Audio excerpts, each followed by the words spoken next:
इस आदमी ने जहर की बोतल इसलिए जमीन पर उड़ेल दी ताकि जंगली भेड़िए उसके बेटे के शरीर को ना खा जाए। लेकिन जैसे ही वह वहां से गए, एक गिद्ध आसमान से सीधा नीचे आया और लड़के के शरीर पर झपटा मारने ही वाला था। उसी पर लड़का दर्द से जाग गया।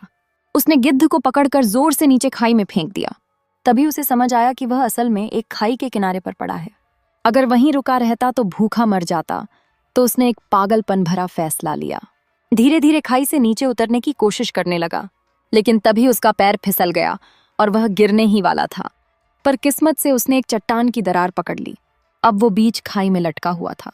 तभी अचानक बारिश शुरू हो गई और उसकी ताकत भी धीरे धीरे खत्म होने लगी। नीचे देखा तो बारिश का पानी एक नदी की शक्ल ले चुका था। उसने गहरी सांस ली, हिम्मत जुटाई और छलांग लगा दी।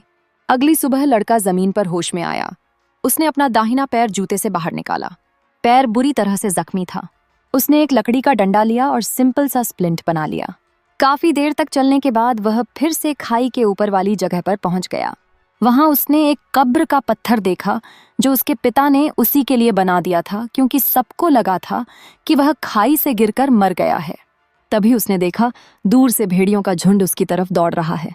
वह एक पेड़ पर चढ़ने की कोशिश करने लगा, लेकिन एक भेड़िए ने उसके घायल पैर को काट लिया।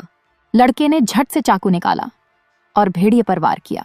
किसी तरह जान बचाकर पेड़ पर चढ़ गया, लेकिन भेड़िए नीचे से जाने को तैयार नहीं थे। रात भर भौंकते रहे। अगली सुबह झुंड चला गया, बस एक घायल भेड़िया रह गया।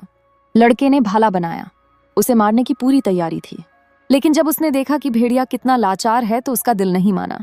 उसने भेड़िए का मुंह रस्सी से बांधा, फिर एक गुफा ढूंढी और उसी के पास जमीन पर सो गया। सुबह जब उठा तो देखा भेड़िए ने किसी तरह रस्सी खोल ली थी, पर उसने हमला नहीं किया। लड़के ने प्यार से उसके सामने पानी रखा। भेड़िए ने देखा कि लड़का उसे नुकसान नहीं पहुंचाएगा तो वह पानी पीने लगा। फिर लड़का शिकार पर गया। किस्मत से एक खरगोश पकड़ लिया, पत्थर उठाकर उसे मार गिराया और गुफा में वापस आकर लकड़ियों को रगड़कर आग जलाने की कोशिश की। काफी मेहनत के बाद आखिरकार उसने खरगोश भून लिया। भेड़िया उसे बड़ी भूख से देख रहा था। लड़का बोला, गोश्त चाहिए तो शरीफ बन के रहना होगा,